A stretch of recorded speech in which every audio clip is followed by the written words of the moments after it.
Hello, everybody, and welcome to 5 Ways to Improve Communication with Any Animal. This is going to be a really interesting and educational webinar with Courtney Moffatt.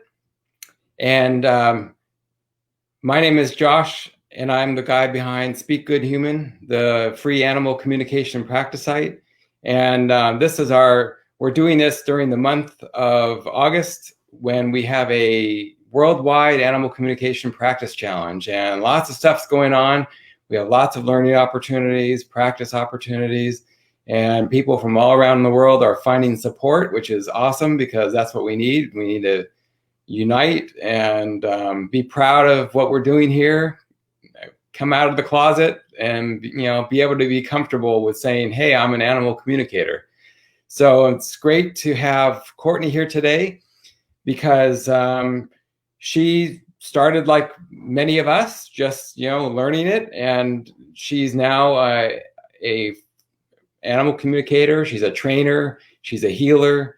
She actually got her degree in Western equestrian studies as well as business administration. So she's able to use both those degrees in her animal communication business, which is great.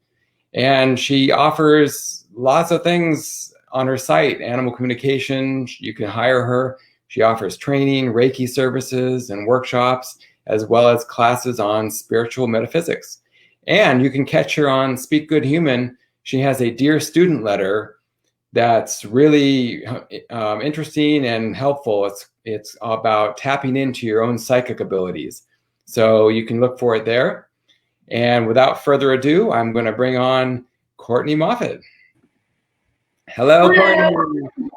Hello. Thank you for having me. Yeah. Yeah. I love these topics where we have like a number of things to get through. So in this case, we have 5. It just makes it easier so we know what we're going to be covering. And it kind of boils it down to something really simplified. And I think what your intention probably was with this topic was, over all your years of experience in doing this, these are the things that really stood out for you as helping to communicate with animals, whether it's in person or telepathically, remotely,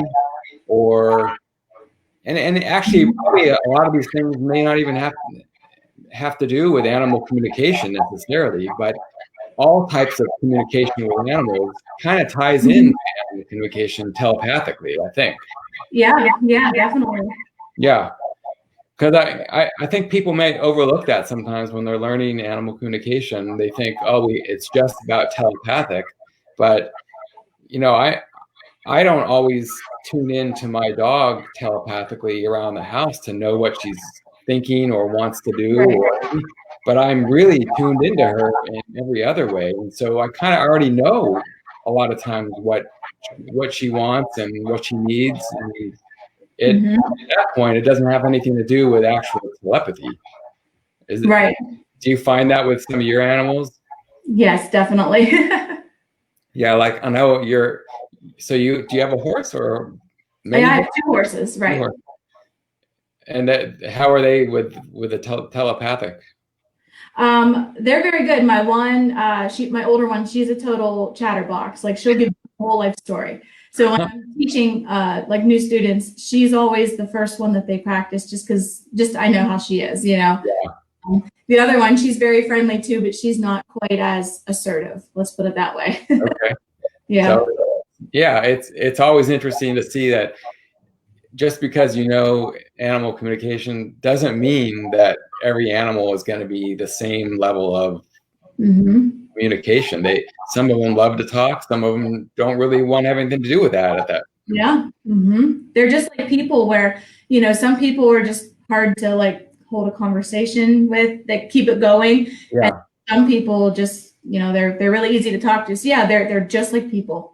Yeah, it's interesting to be reminded of that, and it's helpful to remember that too, because we go into these conversations with animals with expectations that as long as I know how to connect, I'm going to get a good conversation out of it. And sometimes it's like pulling teeth a little, but or they say, hey, not now. come back later, or why are you here? Right. Anyway, our first tip that you're going to be talking about is telling animals what's going on. And I've heard of this before. Why don't you tell us a little about that? Yeah. So my tip number one, I actually break it down into like two different subjects. So the first one is that this surprised me when I thought that, like, you know, everyone was like me, which I know is, you shouldn't be assuming things like that. I thought that every animal lover talked to their animals like a person, you know, had like full blown out conversations about anything going on in your life. And I have come across many animal lovers who don't do that at all. The most that they'll talk to their animal is just saying, "Oh, do you have to go potty, or are you hungry?" Right. And they don't know, like, that they can talk to them like with full conversations. Yeah. And so, but the reason why everyone needs to do that is, okay, well, first off, animals already know what's going on in your life. Like, you know, there's no secrets there, but it's the fact that you are acknowledging them. You are, you know, opening up to them, and, you know, makes them feel like, wow, she's talking to me about this. Yeah. You know, so it'll help strengthen the bond. The second part you need to just start telling them, like talking to them, telling what's going on. If there's anything that involves them in any way, whether it's big, small, whatever, you need to let them know what's going on, why it's happening, and the behavior that you want them to do. Because you just want to put everything out there on the line. You don't want to have any surprises. I mean, you know, us as people, we don't like to have surprises, right, like pop up like that. Animals are the same way. So, you know, for example, I talked to this one lady. She was, at the time she was pregnant with her first child. She was like, I think 7 months along. And I told her, I was like, well, obviously your animals know you're pregnant, but did you tell them what to expect once the baby arrives? And she was one of those people that doesn't talk to her animals, even though she loves them. And she was like, what? No, like, what? Why would I do that? And I was like, what? A baby is like going to change their lives too, because, you know, they live in the house with her. And, you know, and I told them, tell them whatever you would tell anyone who didn't know, you know, about the sleepless nights. The baby's going to be crying a lot. The baby's going to require a lot of attention, you know, just lay it all out on the line. And so, you know, so that was a good example of, you know, like how desperately her animals needed to be prepared. You know, another example will be like if you were moving, you know, like why you're moving, try to describe like where you're moving to, so they, you know, get an idea of what to expect. If you're selling an animal, like it's not too uncommon to be selling horses. Right. Definitely more common than dogs or cats. But if you're selling them, just again, lay it all out on the line of why. And it could be something as small as, hey, I'm having a friend come over to watch the game. You know, something small like that. So as long as everyone's on the same page and they know what's happening, they know what to expect, that's going to be like a big, you know, it's going to help you a lot. Yeah. Now, Are you talking, when you do that with your animals, do you do it telepathically or just verbally? Just verbally. Okay. I just verbally say it. So you don't even need to have any skills at this point to start this bond with your animal and start. Do you think that by doing this, getting in the habit of this, that it would actually help your telepathic communications? Yeah, I do, because I think that once you know, just start talking to them, develop a stronger relationship, you're just giving them a heads up of what's going on. I feel that it will strengthen your telepathic bond, because your bond in general with them is going to be stronger. Does that make sense? Yeah. Mm-hmm. I know. I started doing this years ago as well, and you know, like if I'm going out to do an errand and I can't take the dog with me, I'll tell her, hey, I'm just going out for a little while and do some errands, and I'll be back in about this amount of time, and then we'll hang out again. And she looks at me, and it actually does seem like she knows exactly what I'm talking about. because she immediately goes and waits on my bed. She'll go there and just hang out, and she knows that's her spot when I'm gone, to just hang out on the bed. Right. So I think it works. And I also think, the old thing about, I don't know if you have a dog or a cat that you have to give a bath to, but they have that sixth sense about a bath. You don't have to tell them to know when you're forming. And that's, you're forming the pictures probably in your head already, even if you're not verbally saying it. Right. But even like my example about telling her that I'm going out for an errand, probably I'm forming pictures in my head about that as well. I'm visualizing while I'm telling her. I don't know. Do you think that's how it would work? Totally. Yeah. Yeah. I mean, we can talk more about that in tip number 2, because that's sort okay. Should we move along? Yeah, let's move on. Okay. Okay. So tip number 2 is always using positive language and never negative. So our brains and animal brains are similar in the way that anytime like we're talking or we're listening to somebody, or even like when we're reading a book, anytime there's some sort of communication going back or forth, it creates the images in our brains. And that is an automatic feature that we cannot turn off. So for an example, like if I was going to tell you, my one horse, she's 38. She's definitely mattered my whole life. Her name is Brandy. She is a bay, and that color, for those who are not familiar with horse colors, her coat is like a reddish brownish color, and she has black mane and tail and black socks on her legs. And when she was younger, when I used to be able to ride her, she's retired now, we used to do barrel racing, endurance riding, saddle seat. Like, this horse did everything. She's a little horse with a big engine, right? Mm-hmm. Her favorite barn cat currently, his name is Jack. He is a black and white tuxedo. And in the wintertime, when it's cold, I have a blanket on Brandy. And Jack loves to jump on her back and like sleep there. Like, I'll walk in the barn and Jack's on her back. So it's really cute. They have a really good relationship. But the reason why I told everyone that is because while I was describing what my horse looked like and what my cat did, you guys were all thinking, like, automatically, can't turn it off in your head, what you thought she looked like, and the cat on her back and all that. Yes. How that works. Yeah. Yeah. So that is, kind of like sort of explains telepathy, how we can images and emotions over a distance. So we put these thoughts in our brain automatically, and that's, that's how the picture thing works. And a lot of people don't realize that we even see these pictures. Like, not until I started learning in animal communication did I even acknowledge that I was seeing those pictures. You know what I mean? Like, so it's like, I feel like a lot of things in life we just don't even realize. Like, we're not acknowledging it, but there's so much out there. But the reason why we want to use positive language and not negative. So there is no clear word, there's no clear image for the word not, N-O-T. Therefore, there's no clear images for the words don't, can't, wouldn't, couldn't, shouldn't. Oh, yeah. So if you had, for example, a dog that jumped on people when they came in the door, and you told that dog, don't jump. Well, whenever I say the words don't jump, what image is coming in your mind? Well, it's the action item, which is jump. So right there, you're sending a mixed message.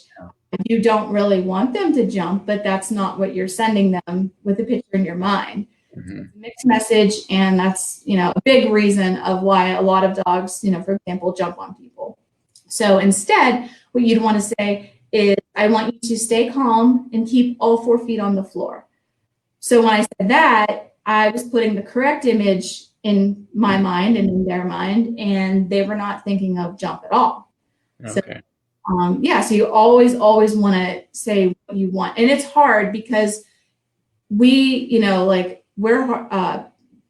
just are accustomed to always saying, don't do this, don't do that. And I'm going to have to catch myself, like, having to think for a second, like, wait, how do I reword this to be positive? So it takes practice. It takes, like, rewiring your brain a little bit into how you're talking. Yeah. But that's a really big one. And this just carries right over again to either verbal or telepathy, right? Yes. Same exact thing. Exact thing. Yep. Always put the positive of what you want. Okay. Let me ask you, this is related to all this. So back to the pictures, that some people actually try to communicate first with the pictures. They try to create the pictures for themselves to send to the animal, as opposed to just speaking or through telepathy, speaking with words, and it automatically gets translated almost. Is there a difference? Do you have any experience with either way? I would say it's probably the same. I mean, as long as you're sending the correct message, Okay, it'll still relay the same, Yeah. Great. Okay, you let me know. Next one. Yeah, let's go to the next one. 3? Okay. Okay. Number 3 is you have to believe what you're telling them. So we'll go back to the dog jumping on people. Let's pretend this dog's 10 years old and his entire life he's been jumping on people. So it's a very bad habit, that's been happening. You tell your friend, or you tell your dog that your friends are coming over, you do step number 1, you give them the heads up. And then you put the correct images in your mind, to stay calm and all 4 on the floor. But in the back of your mind, you're like, he's right. Well, you're not believing your own message, so you're hurting your message. Okay.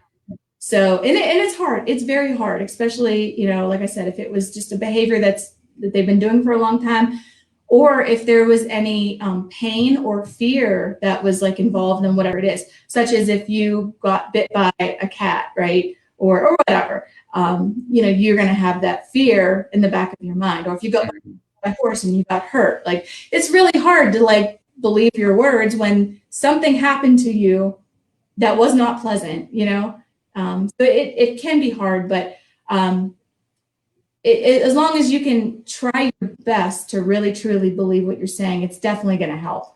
Okay, so you're saying though that they're able to know when you're not fully committed to what you're saying. Oh yeah, definitely. I mean, I can see it with just a regular conversation with anybody, any person. Some people are really perceptive. Like I can usually tell when somebody is not telling me the truth, and maybe it's the same. That's probably what you're saying, is the animals can tell that as well. Probably set the same and some other different clues that they use. Right. Okay. Yeah. Yeah. So like, I always heard that it's great to open a telepathic conversation with something positive for the animal, like give them a compliment or something like that. And I thought, yeah, that's a good idea, and I'm sure they like it. But it's weird when you're talking to somebody who you don't even know when you're giving them a compliment. How does that come across? Does it come across sincerely, or do they know that you're just feeding them a line?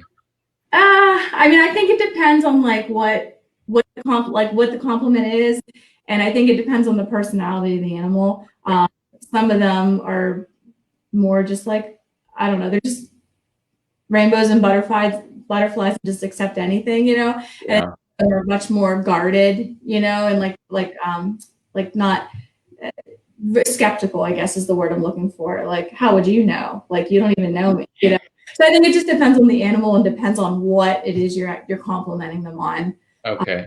Yeah. So I'll try to like stick to it as something just real general, like, oh wow, like you're very handsome, or you're very pretty. I'll try to like just do something more general like that. Yeah. I feel like, they're gonna look at me weird. Yeah. Okay. Yeah. Let me just stop right here, and for those of you who are watching, we will be taking questions at the end. So if you have any questions about any of these things that Courtney is talking about, save them up or write them right now in the feed, and we'll get to them at the end. We're happy to answer any of the questions. All righty. Next one is, Sorry. Number 4. Tip number 4. So tip number 4 and 5 are going to be as needed. So you don't have to do this like every time with every animal. But tip number 4 is giving your animals a pep talk. And I'm sure you have come across many animals who maybe had like a bad past. They ended up like in a rescue or, whatever their story is. So I have talked to a lot of animals who have a lot of confidence issues, self-esteem issues, like just stuff happened and they're just, they just have behavior problems. So they would be a perfect candidate to have a pep talk. Now, and just like we said with tip number 1, whenever you talk to your animals, talk to them like a person. So same thing with the pep talks. You would just say whatever it is you would say to a person, like to boost them up for whatever their issue is. I recommend giving pep talks at least 1 time a day. Oh, wow. Like pretty severe behavior, whatever it is, I would do it several times a day. And have you heard that? I'm sure you've heard that that saying, it takes a village to raise a child. Yeah. I kind of use that same analogy with the pep talks. Yeah. Some animals, not all of them, but some of them can benefit from like many people doing these talks with them. Okay. Their person. And I use the analogy, it's like a teenage girl, let's say a 15-year-old girl who's in high school. I think a lot of girls, when they were that age, they have self-esteem issues and they all think that they're fat and ugly, right? Like me included. I was, I fit in that group. And, the girl's mother would say, oh no, honey, you're beautiful just as you are, but is that girl going to listen to her mother? Right. Probably not. But if other people told her that, she was pretty and all that, then maybe she would listen.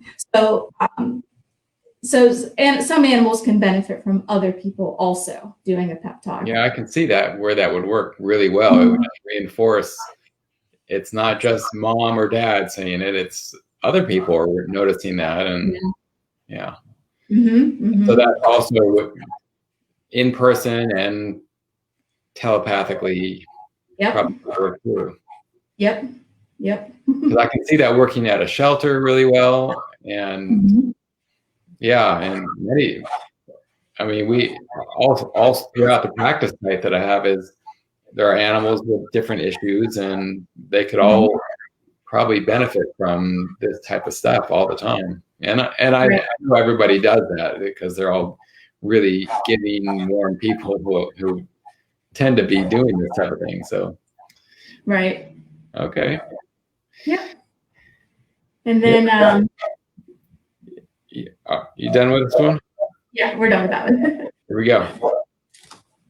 Okay. And my last tip is, this is as needed as well, giving a job to redirect unwanted behavior. I have several examples of like different types of behavior and some job examples to explain. So I think it's just easier if I just go into the examples and then everyone will get what I'm meaning. Yeah. So I don't have this horse anymore, but I had this one horse named Luna. And I have to give the backstory on her real quick so that you understand where I'm going with this. Okay. Luna, I called her job was actually my security for the barn because she wouldn't let anything come in her pasture. Look, we have like coyotes and stray dogs and all kinds of stuff. She wouldn't even let my dog come into the pasture or my cats. Like she would like literally try to kill them. So anyway, I laughed and I was like, well, you're like my barn security, right? Right. So anyway, Luna also likes to paw. Like some horses just did that. They just do that, and that was her thing. There was like a dirt mound in our pasture for my grandpa was doing something, and it was pretty big, and she pawed it flat just because she could. So that's the backstory on her. Okay. Now I kind of tweaked my back, and it wasn't anything major. Just give it a couple days off, and it'd be fine. I needed to still get my stalls cleaned now because I'm the only one that works. Oh. I could clean my stalls. I just couldn't pick up like my big muck tub and like carry it outside. And I was like, well, I'll just like bank all the dirty stuff in the corner of the stall, and then in a couple of days I can pick it up. And then I was like, oh no, Luna's here. She's gonna paw it, and I'm gonna come in tomorrow, and stuff's just gonna be like everywhere, I was like, oh man, So No, and one thing I want to say about the pep talks I forgot to say is some animals need to talk down because their head's like this big. Oh. That was Luna. Luna would be a candidate for that because she thought she was it, you know? So I said, okay, I'm going to try this job thing. It was actually the very first time I ever tried the jobs. And I said, hey, Luna, I was like, do you see that pile of dirty sawdust? She's like, yeah. And I was like, I need you to protect that. And she said, what? And I was like, yeah, I need you to protect it. And I explained to her that my back was hurt and all that. And I was like, you need to protect it from all the other animals in the barn. Because, and she was still just like, you're crazy, you know, giving me that impression. And I was like, you are the right horse for the job because they are terrified of you. You know, my other dogs, my cats, my other horses and all that, which was not true, but right. And so I was building her up. I was giving her the pep talk. I was building her up and she was just like, oh yeah, they're terrified of me. And so I came back the next day. She did not touch that pile. Oh, wow. And now my back still hurt. So here's something people have to remember. This is the trainer part of me, you know, from that knew to do this. I had to keep her going, right? I had to keep this job going. I had to acknowledge that she did a great job the first time I came back. I had to like make a huge deal about it, right? And I pointed it out to the other animals and all that. And then I had to tell her, I need you to keep protecting it. You know, my back still hurts. And so this went on for a few days, but every time I walked in the barn, I acknowledged it. I, you know, praised her for it and I told her to keep going. So that was very, very important that everyone has to remember about any of the jobs, you know, if you do, and she never touched it. And it was 3 days and she never touched it. So that was cool. A second example of a job, I did a reading for a lady. She just adopted a dog from a shelter. She literally just brought this dog home and I had her for a few hours. You know, nobody was used to anybody yet, you know. The dog bit her 5-year-old daughter. Oh. Not cool. The lady obviously doesn't want to have a dog that bites, but she wanted to give her a chance because she literally just got her. So I talked to the dog and, you know, and basically the dog's problem was the dog knew that she was dominant over the 5-year-old. And she just had such an issue with like being submissive to her. Like, you know, it was an authority. Yeah. She was what it was. So we talked all about that and stuff. And I said, listen, I was like, little kids are really fun and they have like endless energy. So, but she's only 5.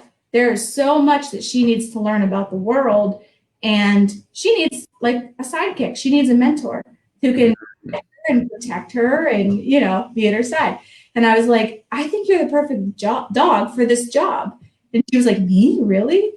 And yeah, so here we go with the pep talks. I boosted her up, right? I set her up for it and she took it. And I'll tell you what, like that lady cautiously, I mean, of course, she cautiously introduced them back and it was great. Like there was zero aggression and they got along fine. And she said that dog would not leave her daughter's side.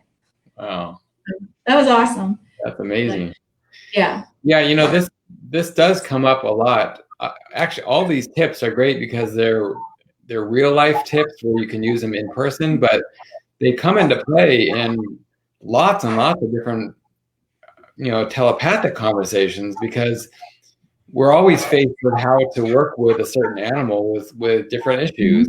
And these are all just sort of little ways of, I don't know, almost psychological ways of working, you know, understanding how things work so that we can better interact with the animals. And that's why I love these tips because they're both sides of things.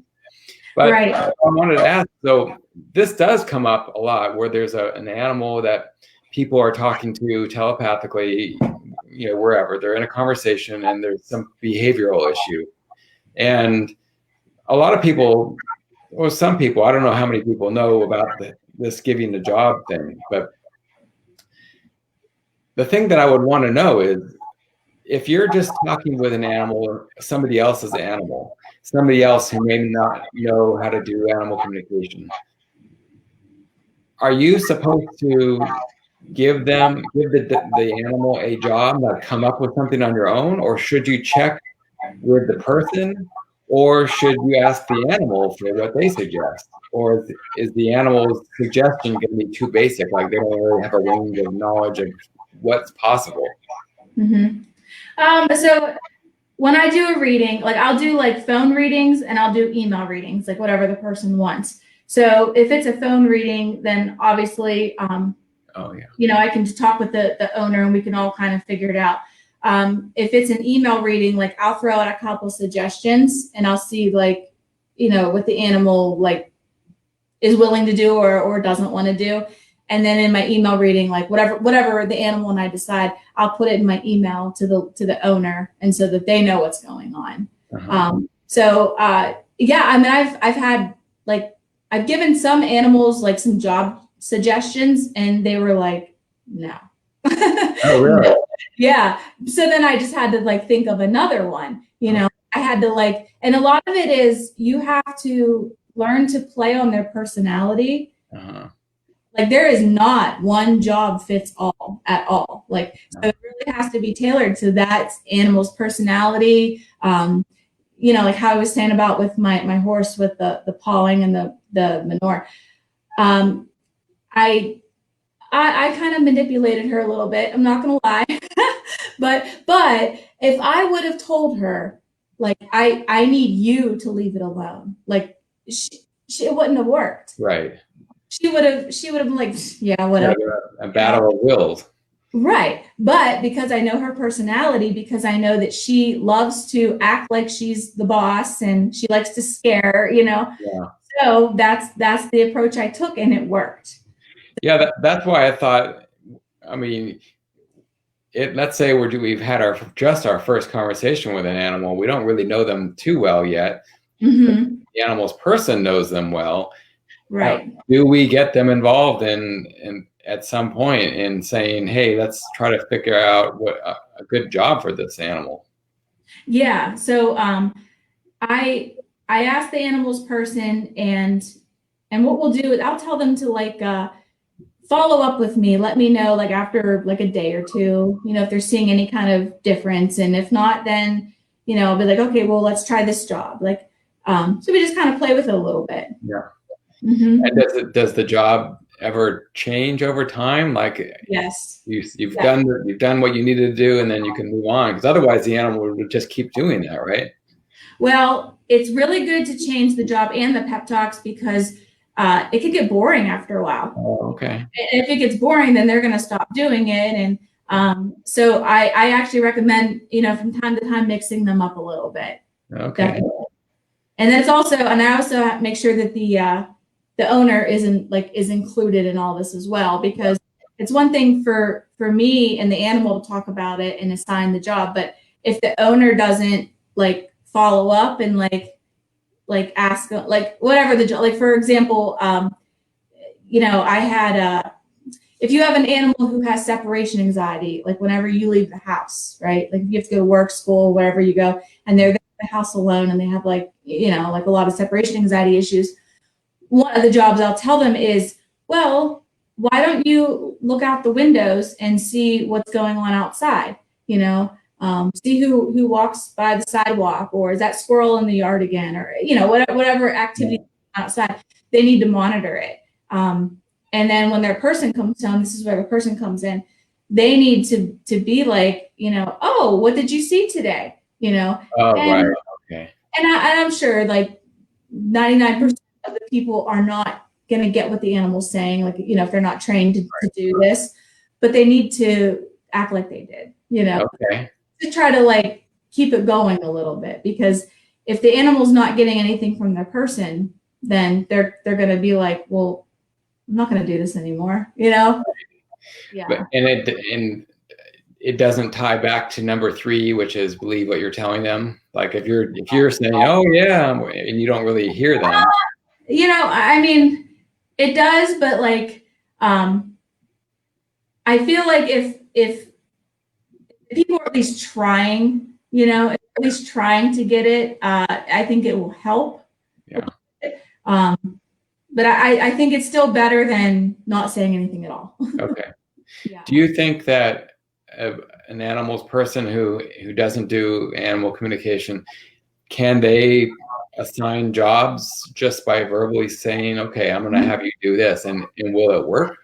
Yeah. Because I've had some clients, like we initially gave like their animal one job for a specific behavior, and then I talked to them like several months ago, and they said that they gave that dog a different job for a whole nother behavior or like whatever they're doing, and it worked for that one as well. Really? So yeah, so the owners can definitely just do this on their own. Huh. Interesting. Do you find that it's a bridge at all whenever you work with people like that? Is it a bridge to them learning this on their own, or are they not interested, or what? Not all my clients are interested in like learning this. Like they just think that they can't do it, so they just like they'd rather just have like one of us do it, right? Yeah. But for the people that are interested, I do think that it is a bridge because a lot of this is kind of like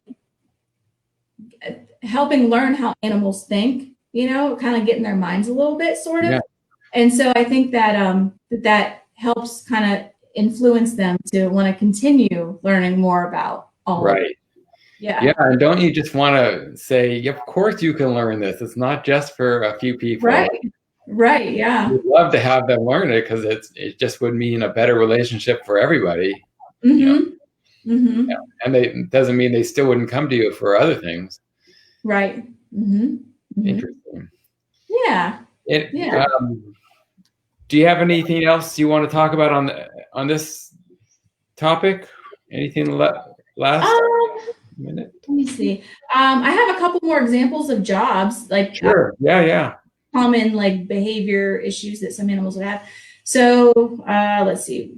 I had this one lady. She did a reading on her dog just for the fun of it. Her dog was so well behaved, like zero issues at all. She just wanted to see what her dog said. She was a black lab. She is one of those dogs that loves to help. You know what I mean? Like they follow you around. They always want to like do something for you. And so I was like, okay, we got to think of a job for this dog because she just has that helper mentality.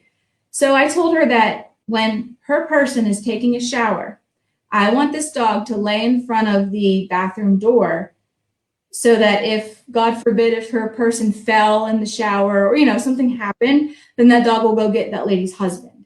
Oh. Very simple job. But this dog was like, yeah, okay, I'll do it. Like she was very willing to do it. Wow. Yeah. So that was just like a fun, like little simple one. Reading my notes here. I have I've talked to a lot of animals that have confidence issues. It doesn't matter if they're dog, cat, horse, rabbit, like whatever. So there's probably like many different ways you can tackle confidence issues, but one of my favorite ways is that I tell them, listen, when you're with us, you have to remember that we are top of the food chain here. Okay. So like, for example, if I was out trail riding a horse, doesn't matter. I mean, where I live, like we don't really have any like major predators. So we're in a pretty safe area. So where I live, if I'm out trail riding and I'll tell the horse I'm riding that I'm on top of the food chain. If anything is like out there, it's going to have to answer to me, and it doesn't want to answer to me. It's going to run away. So anytime you're with me, you're safe, right? Okay. Because you're my best friend and I will protect you, and they're terrified of me. So that's to alleviate any of their fears, you mean? Make them calmer on the ride? Right. Or like if you were taking your dog out for a walk, like to the dog park or wherever, and they're just scared on the leash. Yeah. So that's just one way of maybe helping with confidence is just like, don't worry, listen, like I'm with you. No one's gonna mess with you because I'm here. So that's one thing that helps. It's almost the opposite of giving a job. It's taking away a job or just freeing them to just let me take care of it this time. Yep. And then my last example if they're, for any animal that has bad behavior, whether a horse bucks whenever it's rode, or maybe rears and strikes, it could be a dog that bites, it could be a cat that attacks. I mean, it doesn't matter, like whatever violent issue is going on. I tell all animals that honestly, their number one job out of everything is to keep their person happy and safe. If they can keep their people happy and safe, then in return, they will be happy and safe. So, for example, for the horse that bucks, they bucked off their rider, and their rider got really hurt. And, and of course, it's going to develop more issues. You can get fear out, afraid to get back on the horse and all that. Is that rider going to keep that horse, or are they going to sell it because now they're scared of it, right? Right. Try to go sell it, it's going to be a hard sell because now it has a bucking problem. Who's going to buy that horse? Is it going to end up at an auction and going to a slaughterhouse? See what I mean? Yeah. But if they can behave themselves and keep their people happy and safe, then they have a much, much greater chance of themselves staying happy and safe. Okay. And with the dog biting, unfortunately, you hear about a dog that attacks somebody and it gets put down. It's very sad. Right. So that's something that, I'll just straight up tell them, this is what can happen. I'm not going to sugarcoat it, but you have to think about what you're doing. Yeah. Mm-hmm. Yeah. It's really interesting how creative you can get with all this, the jobs, and, it is kind of psychology in a way. It's really understanding the dynamics. And I think it's important for learning communicators to know this, because we're so focused on this skill as maybe being the be all end all. This is what we need to learn in order to communicate with an animal, but it's one skill to learn to communicate and work with an animal, and you can combine it with other skills like you're talking about. And I know, reading body language and things like that, that's just as important, because then even if you use it with animal communication, you'll know where to start when you're talking. So if you see a dog who's very stressed out because you can read the signs, that you can start your conversation with, hey, what's going on that's making you so stressed out? Something like that. So right. Just having these skills work. I think they all work together. I know you don't just do animal communication. You do the training and healing. So you do all these together. Right. Yeah. You want to take some questions? Yeah. Okay. Let's see. Thank you all for joining us here today. We've got people from all over the place.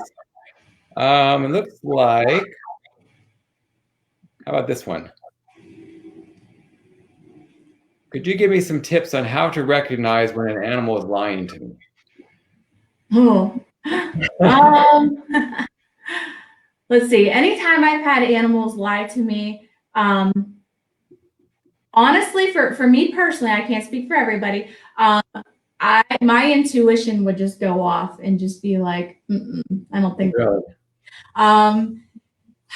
Some of them are really good liars. Some of them make it whatever they're telling you is as clear as a bell as, the truthful answers that they've been saying. So really they believe what they're saying, or they believe that they're lying to you and they know that they're not telling the truth?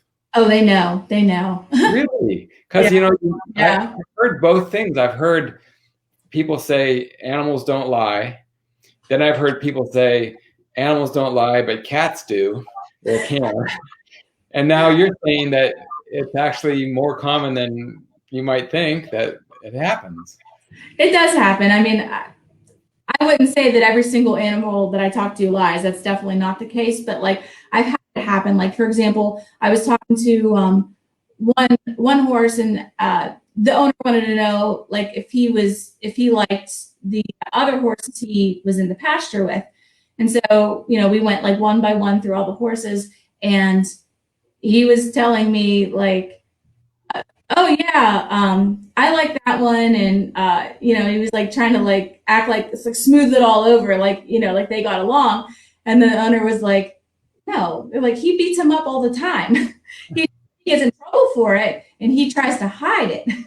Oh, I was like, ah, okay.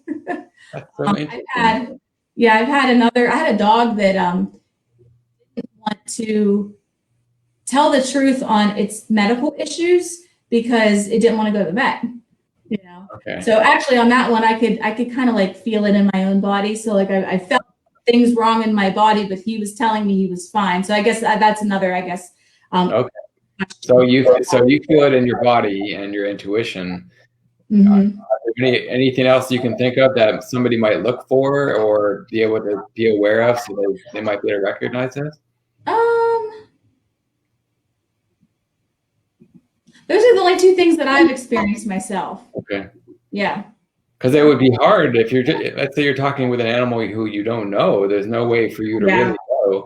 Although I'll say, so in my conversations, I get a feeling about the personality. It's sort of like almost a package deal. Like it all comes together. And like if a cat is talking about whatever and they're just full of bravado about what they can do, or they love to do some certain thing, and I just get a feeling like this is not true. That there's no way to do all this. And then Yeah. the people confirm it. They say, "Oh yeah, he doesn't do any of that. Maybe he wants to, or he wants to think that he wants." Right. Yep. So I guess trusting your intuition, which is all part of it, it's all tied together. That would probably be the main tip then, Hmm. recognizing if an animal's lying. Otherwise, I'm not sure how you would do that. Yeah. Yeah, I'm not sure.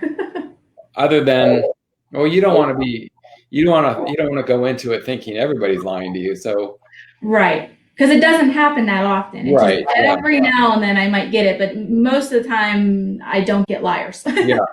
I would say if you suspect that something just doesn't sound right, ask a few more questions around that so that you can kind of get a feel Yeah. for are they really telling the truth? Because with a few Mhm. more questions, it'll either start panning out and it'll be right, or there'll be holes in the story, and then you can go, okay, Yeah.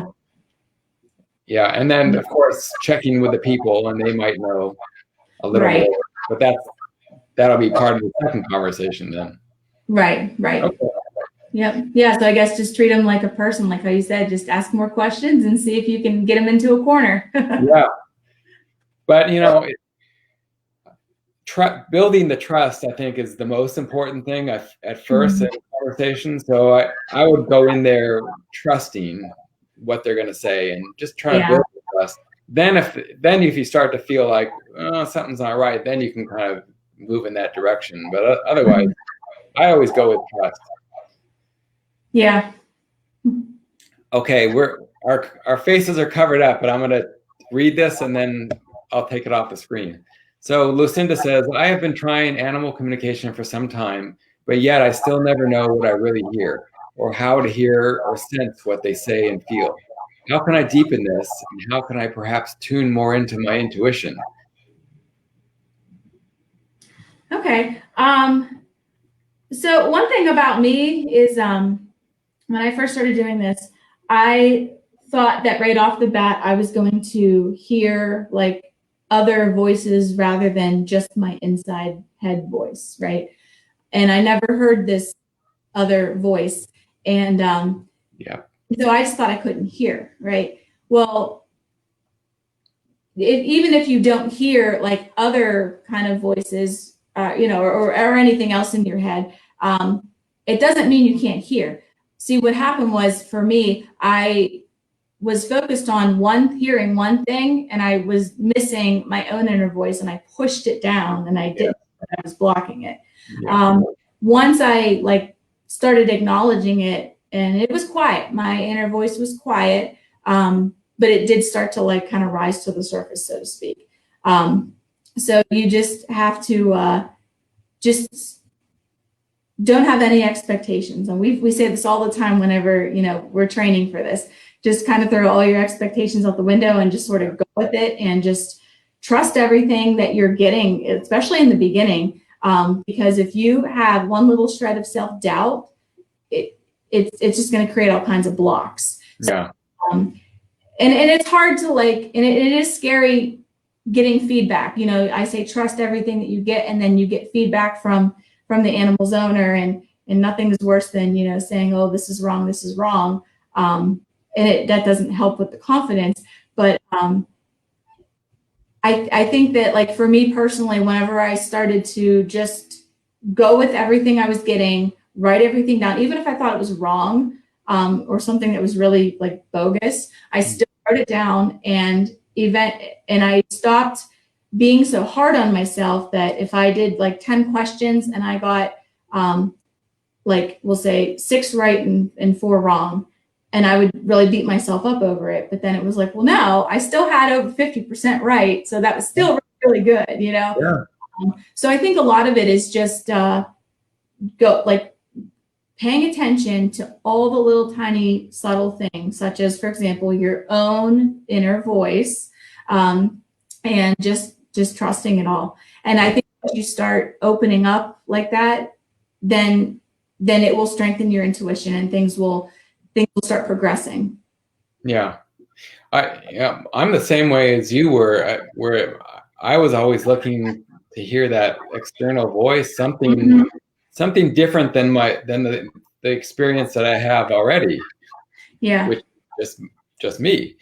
And it never came. And I realized, you know, I've always worked best by trusting my own intuition and myself. I trust myself more than I trust anybody else. So right. I started doing, and I still don't hear any external voice. It's so subtle that I wouldn't know that really anything was happening other than I'm getting messages, and I have to trust it. I still don't always trust it, but I do and I don't. I mean, I know it's real, but it's hard to believe sometimes that it's really true, because there's no change in what we normally are experiencing. Yeah, I know. Like, I still don't hear the external voice, and I don't know if I ever will. Like, I don't know, you know. But one thing that I did start about maybe a year ago. Have you ever seen words, like spelled out words, flash through your mind? Have you ever seen? No, my wife has that happen. That's pretty fun. And I learned that that's actually clairaudience, not clairvoyance. Oh, really? Yeah, that's what I learned. So, but I'll from time to time I'll see the words flash through my mind, and I'm like reading it. But that didn't happen right from the start. Like, that happened after a couple years of, you know, doing this. Yeah. So what would you recommend for Lucinda, other than, I mean, she has to build trust, but we all do, and it's hard to do. Are there any specific steps that she can just start to take, baby steps toward that goal? I'd probably say to write every single thing down, you know, that she's getting. Write it all down. And like I said, even if she thinks it's wrong, it's fine, because we all get stuff wrong. It's no big deal. And she just really needs to try to just have fun with it. Like, and it's easier said than done to say, you know, no pressure, this is just practice. But as much as you can, just try to just have fun with it. And if she can, here's something I just thought of. One thing, it's not necessarily related to animal communication, but it will help strengthen your intuition. So, example is, if you were out like at a restaurant and you were looking at a menu, okay, and you were trying to decide what you're going to order, use your intuition in what you should be ordering rather than what you want to order. Yeah. So, like, for me, this one time I really wanted this pasta dish, right? But deep down, in like, my little internal voice was saying, you need to get the salad. Really? Yeah. And I heard it because I paid attention to it, because I actually listened to a podcast earlier that day about this subject. So I was at that moment, I was like, okay, I'm going to like pay attention to my inner voice that I never pay attention to, like through my day-to-day stuff. Yeah. Started paying attention to it. And so like when I was ordering, like I actually heard it say, like get the salad, get the healthier version. And so that's what I went with. So I think a lot of it is that we, throughout our entire day, can be using our intuition. We just don't pay attention. That's all. Yeah. Well, if we flip your example around, because I could also say, okay, I can see how that works. And if you're in the right space or whatever, it's perfect. But I could also see your example as something being maybe negative, because maybe you really wanted this pasta, but this negative voice inside who's always getting criticizing yourself for eating wrong things or whatever would say, but you really need to eat the salad. You get the salad. I mean, right. So which one do you listen to? How did you know that was your intuition versus? I knew it was my intuition because it was a lot quieter than what, like what my pasta voice was. Right?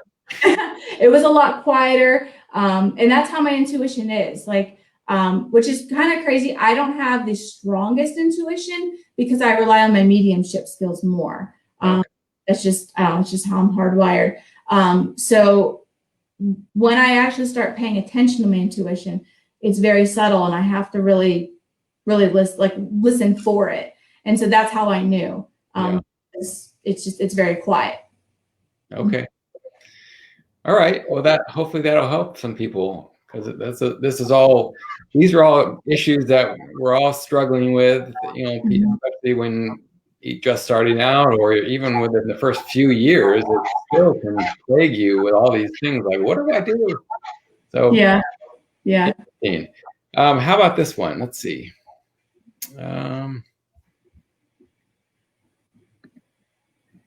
My min pin and I have been training, and she made great strides, but she is still having anxiety when she's out and has to hook up while I know something got messed up in there. As long as someone is next to her, she's fine. But as soon as anyone is 5 steps away, beyond reach, she starts barking. Okay.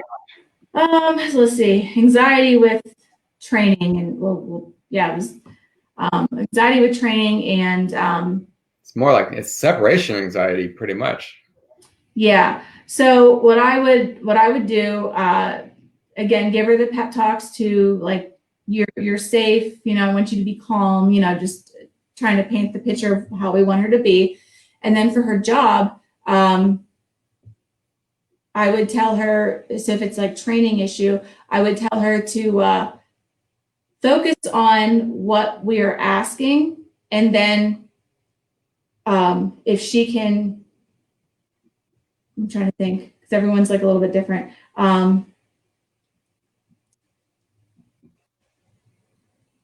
I probably would just say focus on what the person is asking, because again, it would go back to her being keeping her people happy, right? The ultimate safe. So if she can just do what she's supposed to be doing, it will help her keep her people happy, which in return keeps her happy. Okay. With the barking, I would say a lot of people, would rather, we'd be much happier if she was quiet. Like it would make us much happier if she was calm and quiet. The anxiety that, that goes through her physical body for whatever she's doing is not good for her health, right? We want her to be healthy and happy. So she needs to relax. She needs to just listen to what, her people are telling her, and just to be calm and quiet. Yeah.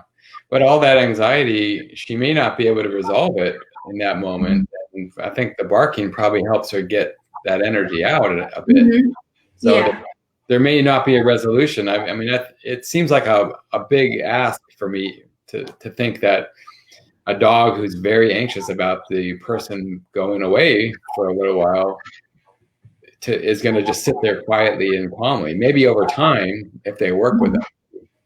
I don't know. You're the trainer, so I don't know. Yeah. Like how I had the one example of the job where, like when people leave the house, we make them look out the windows it's just to basically give them a distraction. Look out the windows and pay attention to what's going out there. And when I come home, we'll talk about, what you saw. So if she can just give her dog some kind of a distraction, something that, would be positive behavior, that will definitely help. Yeah. Okay. You up for a few more? Sure. Okay. Jane says, what is your number one tip for working with the pet's person, especially if they're very difficult? Yeah. Let's see. I've had some difficult ones. I've had a lot of, and this goes for not only animal communication, but when I was doing horse training, a lot of people think that because us either as a communicator or the trainer that we alone should be able to fix like whatever is going on with their animal. Right. The person does not need to be involved, but it does. So I basically will nicely tell them that their animal, this is a team effort, right? We're all involved, me as the trainer communicator, the animal, and all the people in the household that deal with this animal. So it is a team effort. If that's saying there's no I in team. If somebody's not doing their end of the bargain, then things are going to kind of fall apart. So I try to go with that.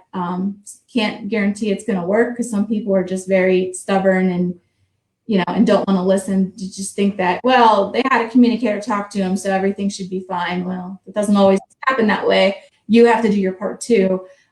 So yeah, I would just try to use the team mentality that you have to help us. Yeah. Okay. Yeah. So get them to see what we're really trying to do here is help the situation, and they can be part of that by doing whatever listening to exactly what you say. Right. Okay. Here's another one. Any tips on how animal communication can help animals get along with each other? Like if she introduces a new cat to an existing group. Yeah. So for the cats that you already have, your existing cats, I would let them know that, you're getting this new cat, kind of tell them about the new cat as much as you can, as much as just to, use tip number 1, no surprises, right? Right. And let them know that you would like them to be friends with them, but if they, want to keep their distance, that's fine too. Like we don't want to pressure any animals and be like, well, I want you to be friends with them. I want you to hang out with them. We don't want to do that. So we'll open the door. We'll give them the option to want to do it. But we also will have the other door open that, if you want to just coexist, but stay in the other room, that's fine too. Okay. For the new animal coming in, kind of the same thing. Let them know what to expect, not only with the other animals, but like like what your house is like, just so they kind of know what they're walking into. Yeah. And same thing, we would like you to be friends, but if you just want to coexist and you go over there and I'll go over here, that's okay. Fine. Yeah. So that's probably like the biggest thing, just because I think that like a lot of people, they don't realize they're doing this. They're pressuring their animals to get along, and that's causing problems. Yeah. Well, I can see where this approach that you're telling me, that makes sense. It's giving them more leeway to be themselves, and that's great. I think they need that. But what if it's not doing is giving the animals an actual choice about, do you want another cat in the family, Or do we want to come into this family with 3 other cats? I mean, does that ever come up for you? Is that something that they should be doing? Should they be giving that much power to their animals? Yeah, I mean, I've done several readings where they were thinking about getting other animals. They wanted to know what their existing ones thought. And it could go either way. Some people have already made the decision that, well, I'm getting this other animal, like whether you like it or not. But we'll still talk to the other animal about it. And again, it could go either way. So if the existing animal is like upset because whether they didn't have a say-so in it, but they're still getting it, then, that's when we say, well, you don't have to be friends. You can just coexist nicely together. Yeah. Yeah. And what if it's just an intolerable situation? The existing animal just says, no way, I don't want this happening at all. If that's the case, then, I'll have a serious talk with the owner and just, lay it out on the line and be like, well, they're very adamant against this, and it very well could cause problems, and there could be vet bills, and how all that. You might want to rethink that, because you don't want to disrupt the balance that's in your household already. You want to keep everyone happy and safe. So if there's an animal that's very upset and like not willing to compromise, then the owner might want to rethink that. Yeah, because I would think your existing family is really the most important. You need to keep everybody happy. That's your family unit, and adding anybody else in has to work for everybody. And I know there may be some resistance at first to the idea, and they might warm up to each other later on. You never know. Right. Let's see. There's another question about separation anxiety. I guess you probably come across that a lot in your work. Yeah. So my dog Emmett has separation anxiety. If we both leave, he will destroy things or get in the trash, ate the couch, even the other 2 dogs there. So would you say the same advice to Lori about her dog?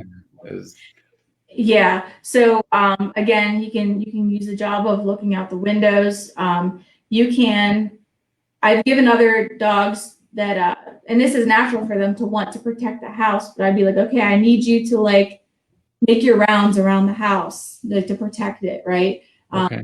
Every so often get up and move around, and and report back to me when I get home.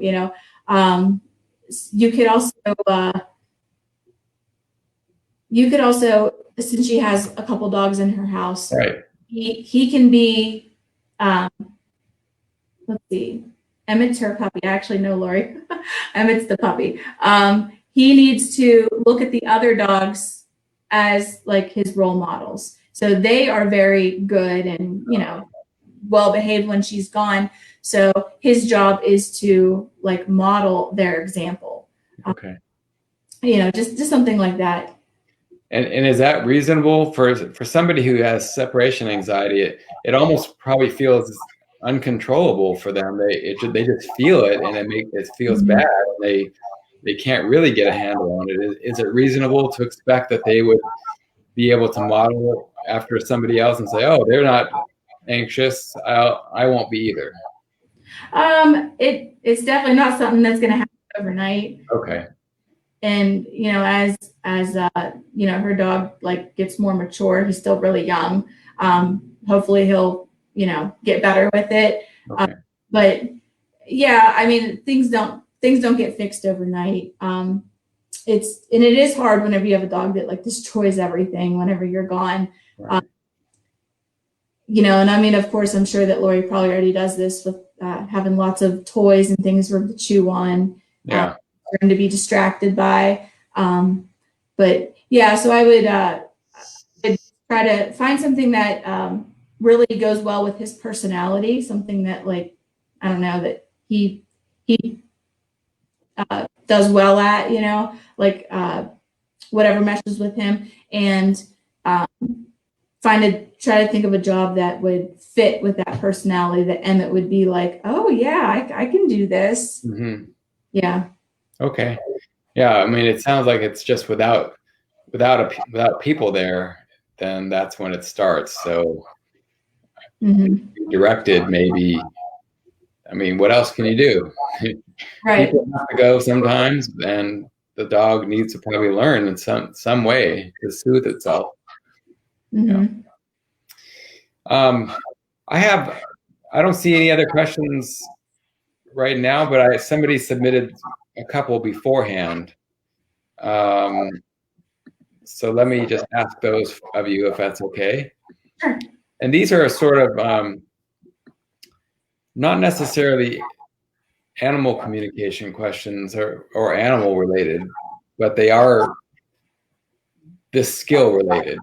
So she's wondering, does anyone use this technique, like animal communication technique, with young humans, like babies, who haven't forgotten yet how to do this? So they might be babies or toddlers or whatever, and they haven't forgotten how to use it, and maybe they still do all the time. We're just not aware of it. Are we able to then communicate with them in the same way we're doing it with animals? I have never personally tried with a baby or a toddler, but I have heard this before. I have heard that that some people can do this. Oh. But yeah, but I've personally never tried, so I can't really, I guess, answer that. Okay. A similar one, she has a second part of this question is, what about two communicators? Since we're all using telepathy, are we able to do that kind of communication between two communicators? Yeah, definitely. Mm-hmm. And have you done that, or it's just?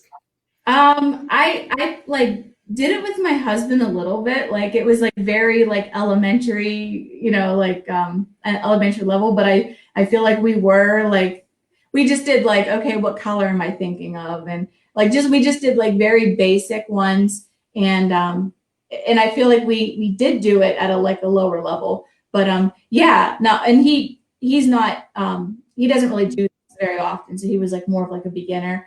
Yeah, I totally think I know that could work actually, because they think that like thousands, and I mean like many thousands of years ago, people did communicate telepathically. Right. And it's just something that we just kind of like lost, as like we evolved and all that. So yeah, I think that if people are like know how to do it and their psychic senses are strong and open, yeah, I totally think they can do it. Okay, that sounds great. Mm-hmm. Looks like there's one last question. Are you up for it? Yeah. Okay. It's also related to some form of anxiety. My 7-year-old lab mix just started being afraid of thunder and will shake and hide in the basement if she hears thunder. Will giving her a job at this point help? Yeah. So one thing she can do is tell her that whenever she hears thunder, fireworks, or whatever it is, to go, as long as the people are home, to go to one of them for comfort rather than running to the basement and being by herself. I also will tell animals that, of course, they're totally safe in the house. So they just need to try to, as much as they can, just tune it out. I also tell them that try to boost up their self-confidence and be like, listen, like you were evolved from wolves. Like wolves are really cool and they're very brave and, very strong and all that. I try to, build them up like that. And I'll be like, you have this in your DNA that you are so brave and this storm, this is nothing, So I try to pass it off like that. And I like an alternative safe place, whether it's running to a person or wherever their owner wants them to go, rather than the basement or third safe place. So I try to boost them up like that. Okay.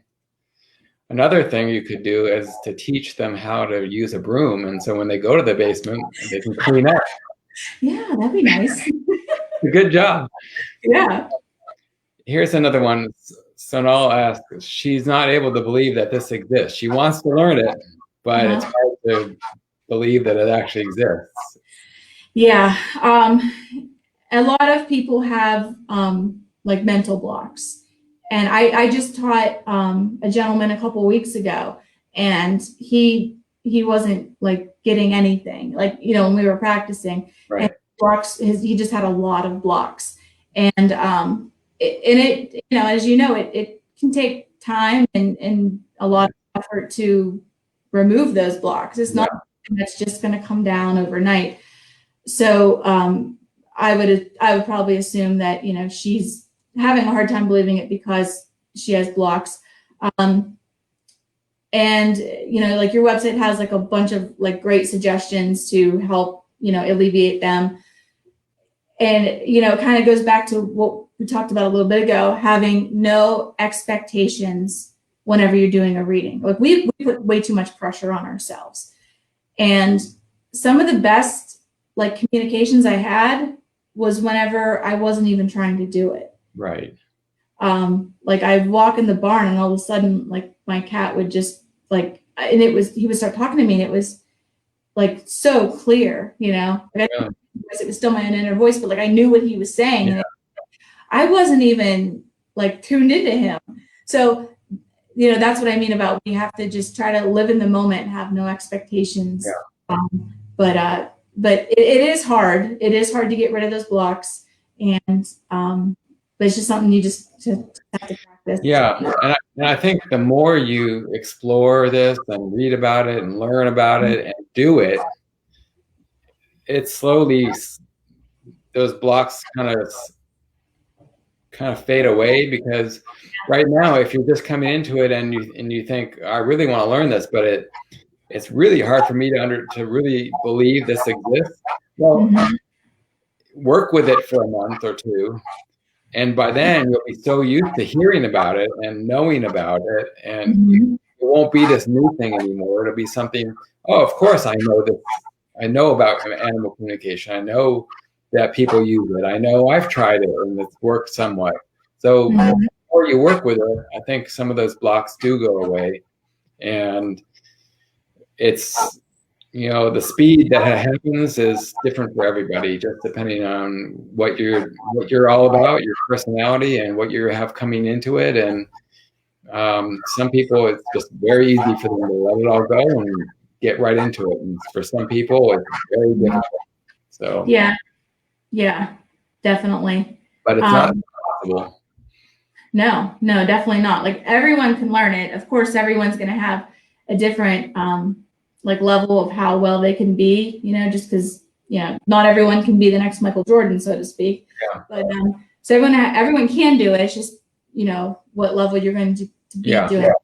But I would also recommend for everybody to branch out and learn about just basic psychic development as well. Because when I first started doing this, I only like was learning about animal communication. But when I started, you know, I started taking some classes down in my area, and they don't do animal communication. They just do like the normal like psychic development stuff. Right. And it did help. It did help, like, you know, open me up more, get more comfortable with doing stuff. So, and just learning like the basics of metaphysics, like, you know, like I learned all about the clairs, right? I mean, that's like very basic, but I didn't know about that before. I was never taught about it. You know, and I learned about like my spirit team, you know, everyone has a spirit team, and just, you know, so I think like if you can learn just the basics, psychic development 101 type stuff, I think it'll definitely help. Yeah. And I would say once you start learning about all this and you start practicing and you start getting some things right, because you'll get those confirmations, send your impressions or experience or conversation with the animal to the people, get feedback, and you'll see that you actually are getting some things right, and it'll happen more and more. And then you kind of have to believe it after that. You have to believe, because you can't just make up something that keeps happening over and over that it's real and it's true. Right. Right. Yeah. Well, I think we are out of questions unless anyone has anything last minute. Courtney, thank you so much for being here today. And let me get rid of this banner. I'm going to put on if you guys want to know more about Courtney, here's her website. She's got a lot of great information on there about the services she offers and the classes and all the different interests that she uses all these tools and techniques with. It's great because it's not just one thing. It's a tool belt. You use a lot of these things together to create positive change for your clients, and I think that's a great way to look at it. Yeah, thank you. Yeah, thank you. Great tips today and great information. I really appreciate your being on here and answering the questions. And yeah, if anyone else has any questions after this, feel free to leave them in the comments below, and I'll check them and make sure that Courtney gets them, and we'll get an answer for you. Post it there. And Sonal has one last question. Is that cool? Mm-hmm. Okay. Yes, you can ask about one of your strays. What would you like to ask? We'll wait 1 second for this.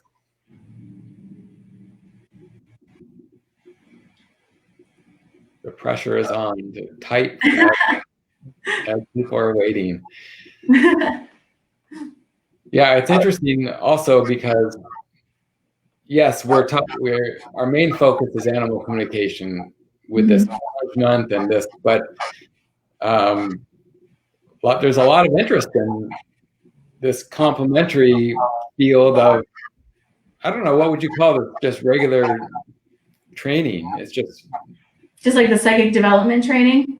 No, like a lot of people are asking about actual, not just the psychic part, not just the animal communication part, the physical, what do I do when they're anxious or what? Yeah, right. Well, we're not getting any questions here from Sonal. So maybe they'll leave a message in the field down there, and then we'll get back to her. I'll forward you anything that they say. That's fine. Thank you, everybody else, for showing up and for asking your awesome questions. And stay tuned for lots of other things. If you have any other questions, just put them down in the fields below. And keep on going. Stay true to your own self and find your own path. Okay. Thank you, Courtney. Thank you. Everybody, check out her Dear Student letter on the website as well. You can find it on there. Just go under Dear Student, and she's got some great advice for you. Okay. Thank you so much for joining us. Bye-bye.